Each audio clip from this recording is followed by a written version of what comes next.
Good morning, ladies and gentlemen of the board. We are the data divers consisting of Alfred, Faye, Syazwan, Vayers, and me, Leanne. We are here today to showcase the findings that we have gathered on the displacement camps in Ethiopia. We understand that you aim to allocate aid to the camps that are most at risk of disease. We have thus sorted these camps into low, medium, and high risk, and we will be presenting the steps we took to do so, as well as the data we chose to use and why. Firstly, when looking at the initial spread of data, we believe that the best route to take was to specifically target factors that would directly contribute to risk of disease. We thus chose to prioritize factors such as access to healthcare, medicine, and hygiene necessities, the lack of which would directly increase disease risk both in terms of outbreak and spread. This meant that we ignored factors we deemed irrelevant or weakly correlated at best, such as site accessibility. Due to the large number of factors we still had to consider afterwards, we formed abstracted columns by grouping several factors together or by categorizing within a factor. For example, we combined the obstacles to healthcare and the availability of medicine columns to form access to viable medicine, because we deemed having medicine itself insufficient if it was still less accessible or poor in quality. We also combined the site populace and age data into one column and sectioned out vulnerable individuals as those in the 0 to 4 or above 60 age range. By removing unnecessary data and combining others, we managed to reduce multiple spreadsheet data into one improved dataset, as you can see here, with factors that we believed would be most important in efficiently and effectively identifying disease risk in these sites. Now, Faye will expand on the risk categories. This is the tree diagram of our classification model and the proxy measures we used.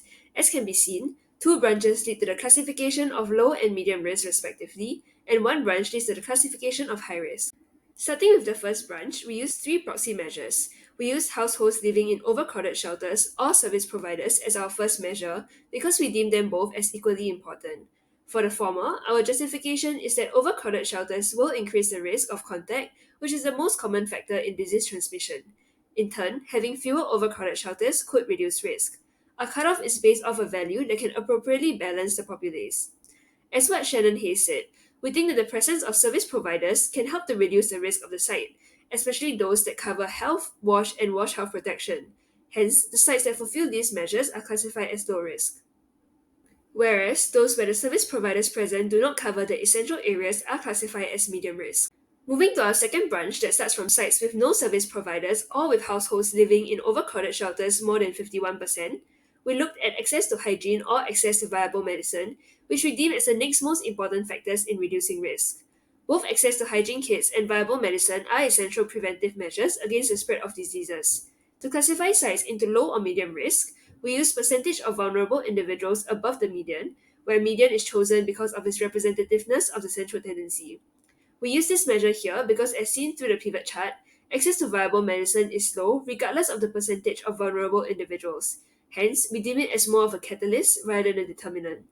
Sites that fulfill the previously mentioned criteria but have a percentage of vulnerable individuals below the median will be classified as low risk, with a total of 250 sites classified as such. Whereas, sites that fulfill the same criteria for low risk but have a percentage of vulnerable individuals above the median will be classified as medium risk. A total of 2,048 sites were classified as such. Thank you, Faye. I'm Shaz, and I'll now be going over our group's classification for high-risk cases as well as our overall justifications towards our classification model. High-risk groups, first and foremost, should meet two main conditions. The first, the availability of service providers already in place within displaced zones, as well as the level of overcrowdedness within the area. These two primary conditions are depicted by the World Health Organization as the leading causes towards potential large-scale outbreaks of diseases. Next, we looked at the conditions to which the outbreak could continue to persist without any forms of mitigation. As mentioned earlier by my previous group mates, this come in the form of access to hygiene, in terms of kits and nets, as well as viable medicine, which looks not only availability but also ease of access. This will overall round up the number of high-risk cases to 246. Now, we are able to sum up our classification model in terms of three dimensions. The first, when dealing with the spread of diseases, we should focus on the main causes, which are points of contact, as well as the containment of the spread itself. This would lend itself to a focus on the proximity of shelters and homes. Secondly, we weigh between direct and indirect conditions that would impact the increase or decrease of the spread through use of medicine and hygiene as forms of mitigation. Last but not least, the current structures in place within the given area, in terms of service providers within the area, as well as the major age groups who would be more susceptible to contracting the diseases. But of course, there are limitations to our model. As shown in the table, the majority, or more specifically 80% of sites in the dataset are classified as medium risk. Based on the fact that we have limited capacity, this is not ideal. Our approach worked well for differentiating high from medium and low risk sites. However, the results suggest that we did not critically account for the fact that in reality, the majority of sites with service providers are not specifically providing health and hygiene necessities, hence resulting in high amounts of medium risk sites. Though this is beneficial in the sense that we do not dismiss the severity of conditions and needs of IDPs at each site, we are limited by our capacity, thus further improvements to our model should be made. For example, we can add more conditions to differentiate between low and medium risk sites, such as the sufficiency of working latrines based on the ratio to total IDPs at the site. In addition, we should ensure that data collected is useful and accurate, such that data can more directly infer severity of conditions such as the percentage of IDPs already infected. Similarly, conducting sanity checks with on-site personnel who have experienced conditions firsthand can help us more accurately understand conditions. On another note, there should be on-site personnel management and monitoring measures such as standardized procedures for conducting surveys. It is important to consider that all solutions are imperfect. There will be discrepancies between proxy measures and reality. Subjectivity is inevitable as we must work as fast as possible to deliver aid to those in need. We need an even spread across different categories, which requires prioritizing sites with some characteristics. Inevitably, this will result in some sites being unicorn sites that are outliers from our classification. To mitigate the risk of disease outbreak, we propose improving shelter conditions. Improving shelter conditions addresses the key problem of overcrowding.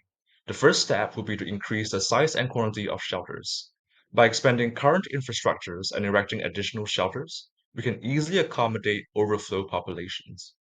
Secondly, we should enhance the quality of shelters by incorporating durable materials into construction while ensuring adequate ventilation and spacing between them. This promotes long-term structural integrity and reduces the risk of disease transmission. Lastly, we should encourage the maintenance of shelters for the sake of lengthening their shelf life and preventing the propagation of disease vectors like mosquitoes.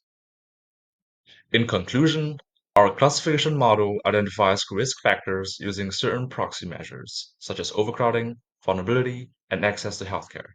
It works well to differentiate between risks, but is limited by overclassification and discrepancies concerning service providers. To mitigate these limitations, we suggested adding more conditions, collecting better data, and conducting sanity checks. We also propose improving shelter conditions to reduce the risk of disease outbreak. Thank you.